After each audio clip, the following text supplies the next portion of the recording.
Começa a partir de agora um debate aqui na Jovem Pan sobre a lei da ficha limpa, sancionada em 2010, completou 15 anos agora, né? Inclusive, vamos lembrar que surgiu de uma iniciativa popular, mais de 1 milhão de assinaturas de brasileiros cansados, né, de falta de responsabilização para quem fazia presepada na política. O texto chegou, portanto, há 15 anos, já teve ali, inclusive, né, grandes nomes, no sentido de nomes poderosos do Brasil sendo alvo aí dessa medida. Lula em 2018, Jair Bolsonaro inelegível até 2030, e o Congresso agora debate o quê?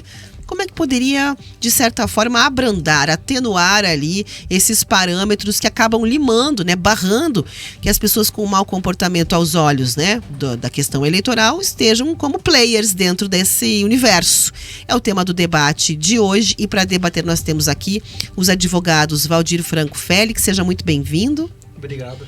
E também a gente conversa com o Cauã Pina. Obrigada, Cauã, pela presença. Eu que agradeço o convite. Bom, primeiro já vou começar naturalmente perguntando se a lei segue atualizada, porque há uma sanha muito grande para flexibilizar. Lá em Brasília existe um jabuti aqui, outro ali, uma série de intenções de flexibilizar. Tem funcionado bem ou é muito dura essa lei quando a gente fala na questão da ficha limpa?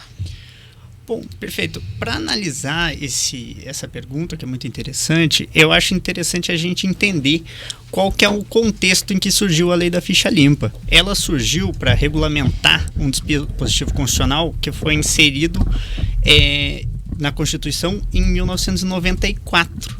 E a lei, se vocês perceberem, é só de 2010. E aí você repara o porquê do caráter dessa lei ter sido, e como ela foi feita, através de iniciativa popular. Ela decorre de uma omissão do Congresso Nacional, talvez em seu próprio benefício, porque os deputados ali, muitos são interessados em não ter um dispositivo que atue dessa forma.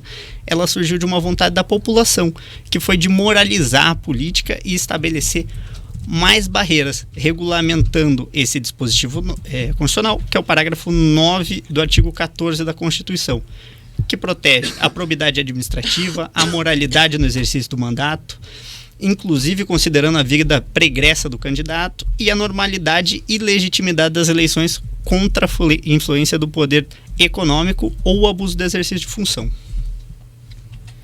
Só complementando o que o Dr. Caio falou, eu acho que o ponto importante da gente dizer se a lei da ficha limpa ela é atualizada ou não, é a gente perceber que ela funciona e segue funcionando muito ainda. São estimativas do TSE, na casa de dezenas de milhares de pessoas que têm seus registros barrados ao longo de todo esse tempo, dos mais diferentes espectros políticos. Tivemos muitos da esquerda, muitos da direita e do próprio centrão. A lei da ficha limpa alcançou todos os candidatos dos mais variados matizes. E onde que é o ponto que ela pode estar desatualizada? É nessa tentativa hoje de se colocar num mesmo balaio, num mesmo padrão, candidaturas ou condições que são muito diferentes. Hoje a gente tem um candidato que às vezes foi expulso do seu órgão de classe, um advogado que foi excluído da OAB, um médico que foi excluído do CRM, que responde pelos mesmos 8 anos de um político condenado por corrupção ou corrupção eleitoral. Talvez esse seja um ponto que a gente tem que refletir, a consequência ser de uma inelegibilidade igual e idêntica para todas as formas de condenação. É até importante você trazer esse exemplo. Muitas vezes a gente vê, principalmente nessa última ofensiva que foi feita pelos políticos em cima dessa lei, essa tentativa, né, de classificar como sendo uma lei que atinge apenas um espectro político. A gente trouxe aqui até 2 exemplos que são bem emblemáticos, que são dos 2 principais nomes que rivalizam a política. Lula ficou fora das últimas eleições justamente por conta da lei da ficha limpa. É o caso também de Bolsonaro agora para 2026. Os parlamentares tentam, no momento, reduzir o período de inegibilidade com esse argumento de que acaba sendo uma perseguição política a uma ala específica aqui no nosso país, nesse caso, a direita. Lá atrás, a gente viu a esquerda fazendo essas mesmas críticas. Mas quando a gente pensa nessa redução, que é bastante abrupta, você praticamente não tem uma punição a partir da lei. Então, para entender se a gente precisa de fato de algum tipo de reforma, que reforma seria essa e como que vocês avaliam, né, o que está sendo discutido hoje no Congresso, para quem está lá em casa conseguir ter uma clareza sobre o que é ou não positivo no meio dessa discussão? Se me permite, começando essa, Por me favor. parece que tem duas linhas importantes que a lei da ficha limpa poderia ser modificada ou ao menos pensada novamente. E esse pensamento pode ser pelo Congresso, com participação da população, e esse é um ponto extremamente importante. O primeiro deles é achar o prazo de inelegibilidade que seja efetivo para cumprir a finalidade, cumprir o desiderato da legislação, mas que não seja excessivo.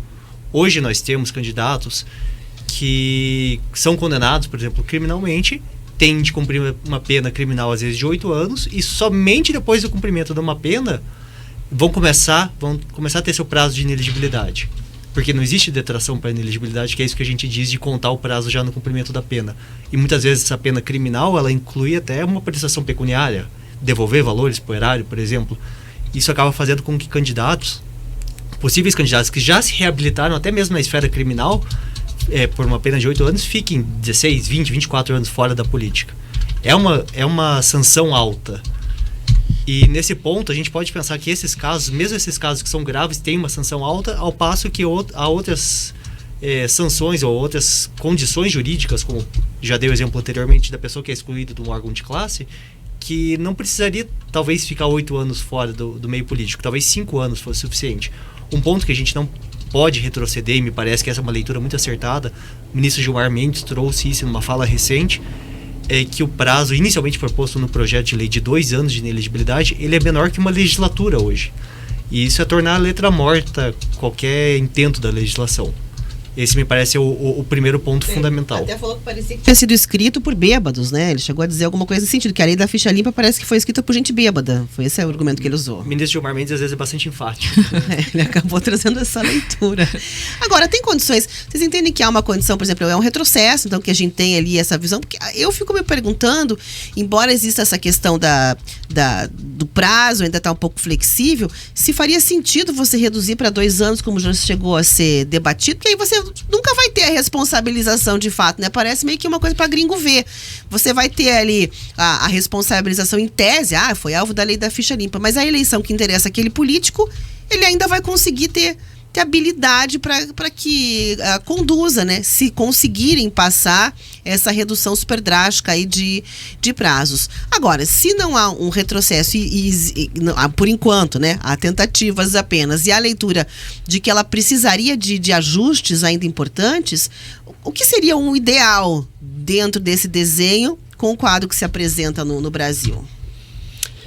Bom, eu acho que esse ponto do que é exagerado e às vezes até o que é desproporcional pode passar por uma análise do que tem sido desproporcional na lei. Tem esses casos, de novo, exclusão de conselho de classe, talvez não seja uma questão tão gravosa, mas tem problemas até na operacionalização da própria lei. Por exemplo, o marco inicial para muitas das inelegibilidades é a data da eleição. Só que o que ocorre? A eleição nem sempre é no mesmo dia. Então, por exemplo, um deputado que tenha algum problema e venha a se tornar inelegível, por exemplo, por abuso de poder econômico, em uma determinada eleição que seja mais cedo, ele daqui 8 anos, se a eleição for mais tarde, vai estar elegível depois de 3 eleições.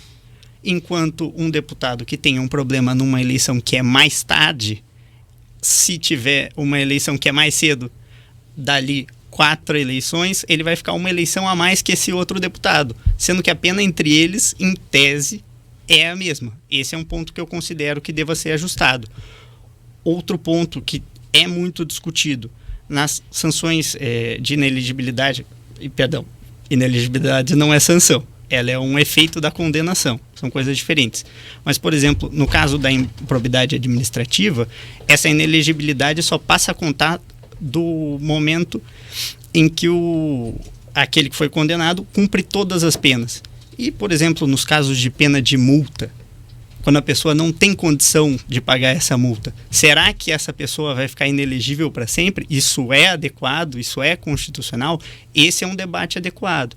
E agora, voltando àquele ponto que tem sido bastante debatido, em razão do projeto de lei apresentado pelo deputado Bibo Nunes. Talvez esse projeto de reduzir para 2 anos, permitindo que a pessoa participe da eleição seguinte ao mesmo cargo em que foi sancionada, talvez não seja o mais adequado. Por quê? Porque até mesmo a constitucionalidade desse projeto pode vir a ser questionada, e aí teve até ministro já falando em vedação ao retrocesso, dando um spoiler do que seria de fato o julgamento no Supremo Tribunal Federal. A gente já está chegando aqui na reta final, mas então pensando que essa é uma lei de iniciativa popular, foram milhares de assinaturas, né, para que de fato ela pudesse ser protocolada e aprovada, como que a gente pode pensar então numa reformulação, uma atualização da lei que de fato seja positiva para a sociedade? É possível que órgãos de classe, a própria OAB, faça então um esboço do que deveriam ser essas alterações e encaminhem para o Congresso para que a gente possa ter aí sim uma atualização e não um retrocesso? Parece que o mecanismo mais relevante disso é a gente abrir mão daquilo que tem sido, infelizmente, uma prática muito recente do Congresso, que é votações em regime de urgência, e proceder a uma votação num tempo normal. Num tempo normal, se permite participação por audiência pública. E nas audiências públicas, não só a Ordem dos Advogados do Brasil, mas inúmeras instituições, a Defensoria Pública, o Ministério Público como parte vai intervir, mas diversos órgãos de classe, associações, partidos políticos poderão se fazer presente para ser ouvidos. E essas participações das partes diversas são fundamentais. E aí daí eu trago, acho que talvez até um ponto conduzindo para uma linha mais final, que a gente tem muito isso na nossa cabeça, como a lei da ficha limpa, como uma lei popular, de iniciativa popular. Ela até foi capitaneada por um jurista, o Dr. Marlo Reis, que tocou muito à frente esse projeto, mas lá nos seus estertores, bem no final, é uma lei que foi desidratada na iniciativa popular e foi encampada pelo Congresso e se tornou uma iniciativa legislativa mesmo. Então toda essa mística que a gente tem da lei de iniciativa popular acabou sendo mudada lá no finalzinho, nos 45 do segundo tempo, para se tornar uma legislação trazida ou editada primeiramente pelo Congresso. E acho que esse é o ponto que a gente tem que tomar muita atenção. Não correr o risco de termos novamente um processo no Congresso, um processo legislativo deturpado. Permitir a mais ampla conversa, a mais ampla participação possível. Perfeito, quero agradecer imensamente aqui a presença dos advogados Valdir Franco Félix Júnior e Cauã Pina. Muito obrigada pela presença aqui na Jovem Pan News. Eu que agradeço, sempre um prazer estar com vocês. Sempre um prazer, muito obrigado pelo convite. É isso.